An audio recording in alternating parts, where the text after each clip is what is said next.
Welcome to the Leading Hope Podcast with Kevin Jack. Your influence will lead people somewhere, lead them towards hope. Everyone has 20 minutes to learn to become a better leader. Make it count.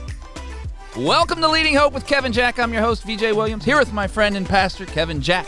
Thank you for taking time out of your day today on this beautiful Wednesday morning that's about to be an afternoon, and we're so glad that you're joining us. It's going to be a great day. We want to welcome all of those who are on Hope teams that are tuning in. We can't wait to be part of this day with you. And also, hey, if you have not subscribed to this yet, we want you to do that so that you don't miss any of the content that's coming up and be part of the community that is building around leadership. And it's been so fun to be part of that every week. And then also rate and review. You will not believe how that helps get this podcast in the hands of leaders just like you. And today, Kevin, we are starting a brand new series, and we are creating a brand new word. New series, new word. New word. You can't find this in the dictionary. Do you want to tell them what it is? So, no, you say it. And you want me to say it? Yeah, I it's want you. Followership. Followership. That's the whole series. Like fellowship. Not fellowship. But followership. It's followership.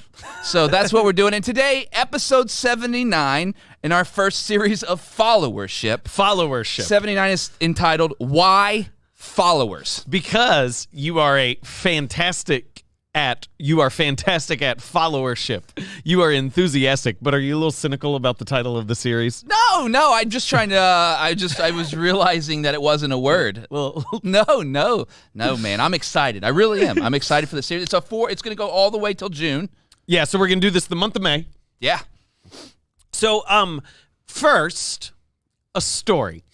There's a woman, I don't know if this is a real story, not just to be clear. This is a pastor story, which means I don't know if it happened. I heard it from another pastor. There's a woman who, in her mid-40s, applied to college.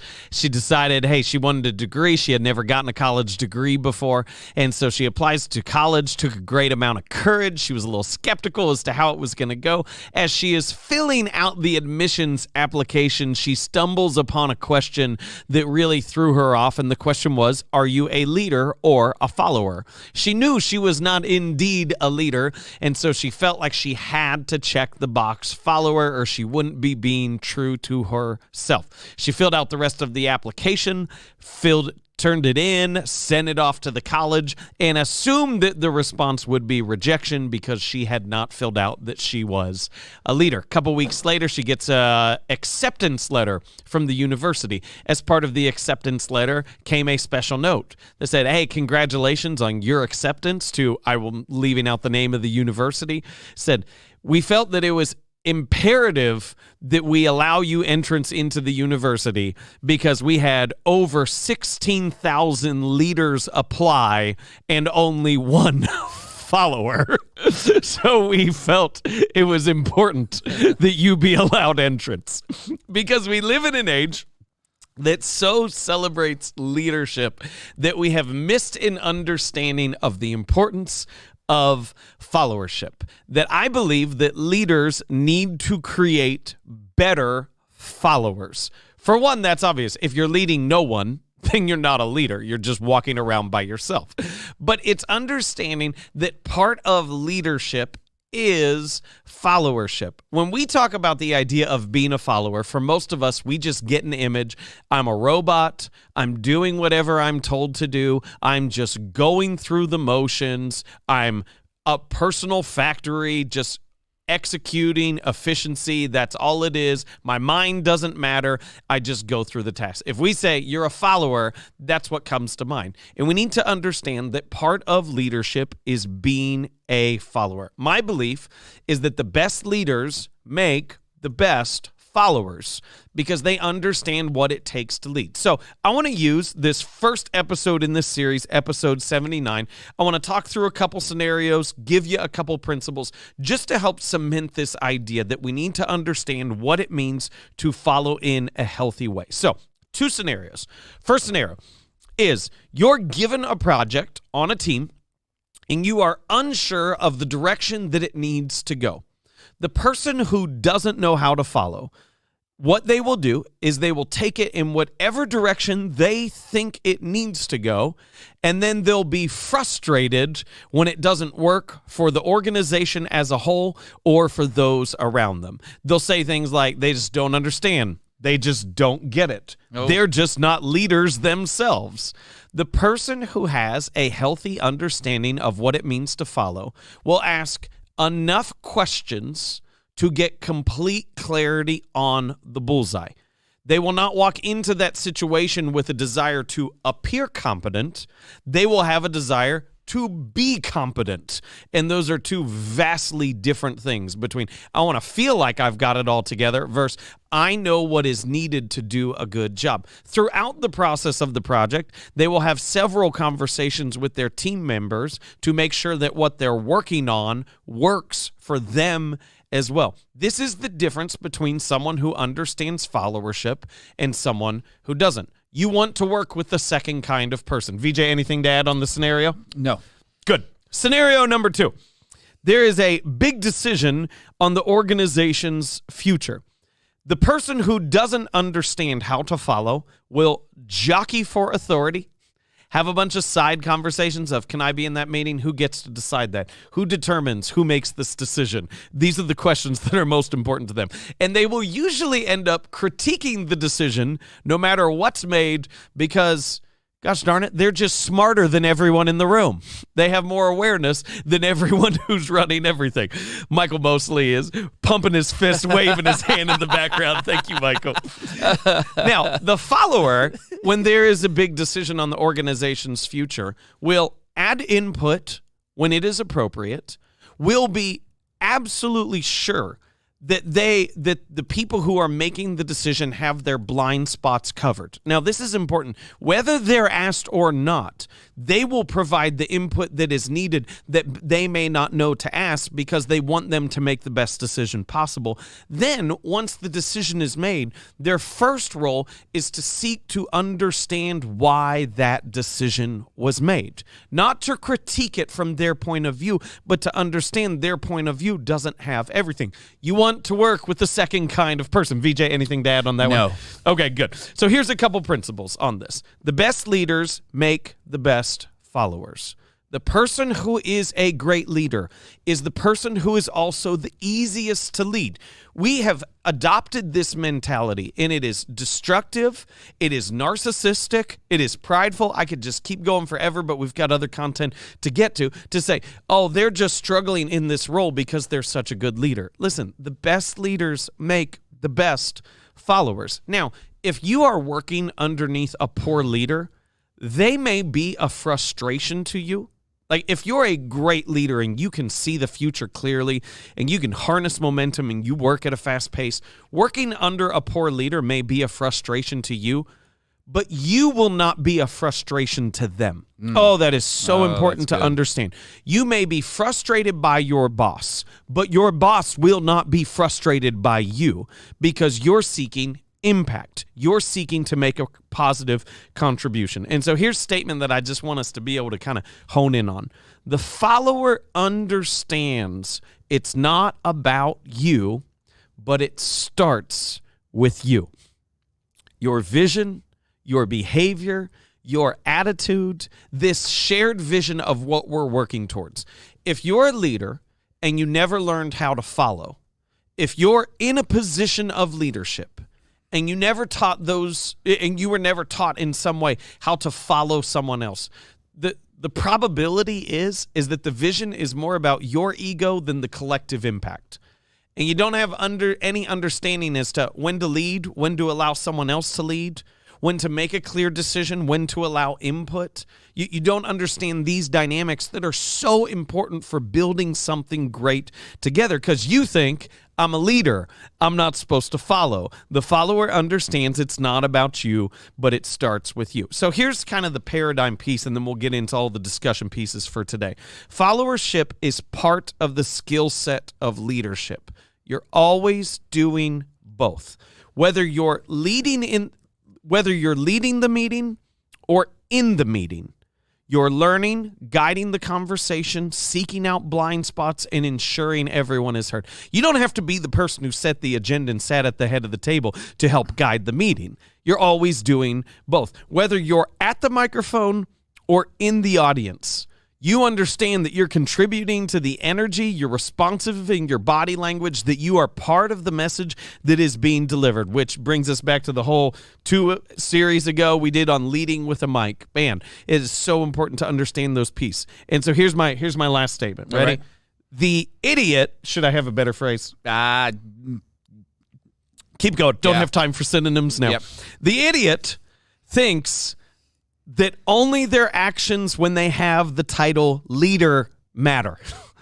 The idiot, and I mean that as simple. No, I'm serious on that. There are people who think, well, I'm not the leader, so this doesn't matter. They think that only their actions when they have the title leader matter. The true leader understands that they lead and how they follow, and when they follow, they can lead. The true leader understands they lead in how they follow, and when they follow, they can lead. Ooh. V. Followership. Woo. That is, man, that is powerful. That's a powerful 10 Throwing minutes. darts today. That's a power. Is that my new nickname? No, I Ty, texted Spring. No, keep Ty, going. well, I thought that he was replying to idiot. No. Okay, that wasn't. No, Ty, that wasn't your nickname. You got a lot here that we need to. First of all, the first question is: are you don't want to reveal the name of that university?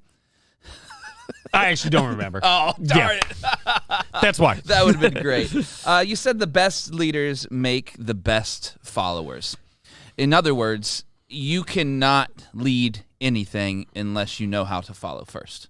I believe that I don't think you have any clue how to lead something healthy until you learn how to follow healthy. And then when you're a leader, because part of following is knowing this is when to speak up, this is when to shrink back. This is when I should have a loud voice in this decision, and this is when I should listen. And sometimes people think, so when I ask our team all the time how I should lead them. Yeah. And I instruct them, this is how you should follow me. Yep. They are not like, and so when I'm asking them, how should I lead you? They're taking the role of the leader. Yeah. And when I'm instructing, this is how you should follow, I'm taking the role of the follower. Yes. Because we understand, hey, when this all comes together, there is a shared vision. There is a shared impact that we're seeking to make.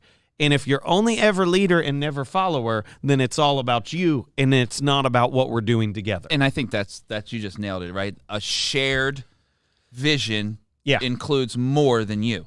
Yes. Then there's no way about that. They're shared. You have to be both. So let me dive into one of the scenarios, because I think this is so important. And I know the difference of who I'm dealing with. Yeah. Because if someone doesn't know how to follow well, they won't know how to lead well. If I give someone a project, it makes sense to me. Yeah. I am not giving someone something like, I want you to complete this project. I have no idea what it should look like, no idea what it should do or the impact that it should make. Just go waste some of your time. It makes sense to me. I don't know if it makes sense to them. Right. Like, I really don't have a clue. It is their responsibility to gain that clarity. Yeah. That is what it looks like to follow well. To just take it and go, I'm going to make it whatever I want, is completely self-defeating and has no understanding of what we're doing together. Yeah. So we have Matt Scruggs with us. Matt Scruggs does a lot of our visual stuff, things like that. This is the rhythm that Matt and I have learned. Matt does a ton of our graphics. Matt will ask enough questions to ensure that he knows exactly the direction that I'm headed. Yep. And I understand that we've done this long enough. When Matt says, I got it, I don't need to add anything else. Right. Like sometimes I'll give him, hey, I want to start a series. I want it to look kind of fun, kind of silly, but really powerful at the end of the day. And like, he'll just go, yep, got it. And sometimes the people in the meeting will just be like, what? Yeah. Yeah. No, I trust that he's got it. Yeah. And if he doesn't got it, he picks up this. Yeah. And he gets it. He figures it out. If you're listening online, he picked up his phone, just to be clear. Yes, so thank you very much. Good job. See, making clarity right there for people. I'm a good follower. I tell you. I'm a great follower. Hey, we got a question coming in. You ready? Yo. This is from Dina. She says, how would micromanagement come into play for this? I struggle for asking for information or begging for forgiveness because I work on a project where the manager is micromanaging everything. Read it again. That was a lot to process in a hurry. How would micromanagement come into play for this? I struggle with asking for information or begging for forgiveness because I work on a project where the manager is micromanaging everything. Oh, that's fair. Now, here's the hardest thing on this is so much of what we talk in this dynamic. I remember when we were talking codependency, when we were talking asking questions within development and all those other pieces. There's so much of this that, like, if you're not working for a healthy leader, it's not going to work. Like, if you're working for a leader who is more focused on their impact than the collective vision, it's not going to work. I think the best ways to follow well are to ask as many questions as you can up in advance. Yeah. And when that was my more dominant role of a follower, would say, hey, I want to save you time and make sure this works for you, speaking to my boss. Yes. So I'm painting it not in my best interest. I'm painting it in their best interest. Hey, I'd like to save you time down the line and make sure this is exactly what you want so I don't have to come back to you and bother you again. Right. Which, when you do that, they say it, you'll read back and say, so I will come back to you when I have this and this and this completed. Are you comfortable with that? Right. And what you're doing as a follower is you're teaching your leader how to lead you. Yeah. Which is part of what it means to be a good follower, Right. is you're constantly giving your leader cues. This is how. Now, the person who doesn't know how to lead goes back home and complains to their spouse or goes to the back office and complains to their coworker about how their leader just doesn't know how to lead. Right. The follower who can be a good leader instructs their leaders in their best interest how to lead them. Yeah. So it's not a one-way dynamic. We've just got this off. We go, I'm a leader or I'm a follower. Ooh. You're always both. Preach. Like, you're always should be doing both Yeah, well. that's good. And we were going to get to that, but you took it right Oh, from I'm me. sorry. So, no, that's I'm good. sorry. So on that, let's stay on that topic for a second. It says, you said something earlier. You were talking about to appear versus to be competent. Yeah. That's a really hard thing for people to understand. Talk more about that, because when we're in meetings, our goal isn't to bring our knowledge of something to the table. It's to actually contribute to the shared vision of the project. Yeah. Talk more about the difference in what someone needs to do to recognize that might be the scenario in which they find themselves. Let's open it up. Let's pull it apart. Let's do it. Okay. So the reason why we do this is because we want our reputation to be intact. The reason why we don't ask all these questions is because we care more about how we appear than the impact that we make, which means it's still about us. Yes. The person who is a healthy leader cares more about the impact than their appearance as a leader. And so whether you're leader, follower, any situation in there, you're willing to ask the dumb question because you want it to be good more than you want to appear to look good. Yes, I'm the king of dumb questions. I love it. It's the best. Actually, it's fun for me. But hey, look, let's keep going with this. You said you might be frustrated by your leader, but they won't be frustrated by you. Yeah. And what you're saying is, I think that's so important. It's Keep going. really important. And the goal, I wrote this down, the goal isn't zero frustration, it's maximum impact. Oh, that's good. We I love have that. to make Say it again. Sure, the goal isn't zero frustration, it's maximum impact. Yeah.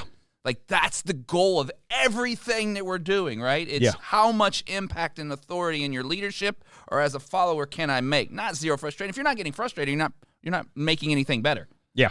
And so talk more about, just keep going with this concept of humble follower, leader moving forward. So in let's talk politics. I know that's a weird angle to go. President has a cabinet. Somebody doesn't do a good job, they'll put in their letter of resignation. There's this understanding. You serve at the permission of the president. Yeah. That is true of no matter what job you have. You serve at the permission of your boss. Yeah. At some point in time, entitlement started creeping into most of our jobs, and we said, I got a job description, I did my job well, so I'm done for the day. Oh, that's good. You serve to help your leader succeed. The person who is the leader, like what I'll see all the time, politics, school, health, whatever it is, I see non-leaders unbelievably critical of those in leadership because they don't understand the dynamics that they're facing and that often they're in no-win scenarios. That's good. And so it's like they go, well, they did this and this and this, and that's stupid, and this is so inconsistent. And it's like, can you not see the purpose behind it? Like, I'm not saying they always do a great job of communicating it or deciding it or any of these other things. Right. But good Lord, you're just showing your own ignorance because you're not showing that you're not smart enough to see the purpose behind all these decisions and where it's headed. That's so good, man. I think that's it. I think we're out of time. I was about to talk about fools, and then I just hit my own mouth with the microphone. Did you have something else? A little bit of humble pie. No, I'm good. That was good. Hey, man, I don't know about you, but I'm excited. I am excited for followership. The word that So just good. created out of thin air. Followership, man. Followership. That's it. What do you want to end this? Why follow episode 79? I want to end with that phrase again. Okay. The true leader understands they lead in how they follow, and when they follow, they can lead. It's not either or, it's always both. That's awesome. Hey, guys, thank you so much for joining us today. If you haven't yet subscribed or you're new to the podcast, it would mean the world to us if you did that now. Also, rate and review. You won't believe how that helps get this podcast in the hands of so many leaders and followers just like you. And it's incredible to see all the stories every week. We love hearing your stories of how the podcast is working in your life. If you have a story, visit leadinghope.online and get that to us. We'd love to hear about them and read about them. And remember, everyone has 20 minutes to learn to become a better leader. Make it count.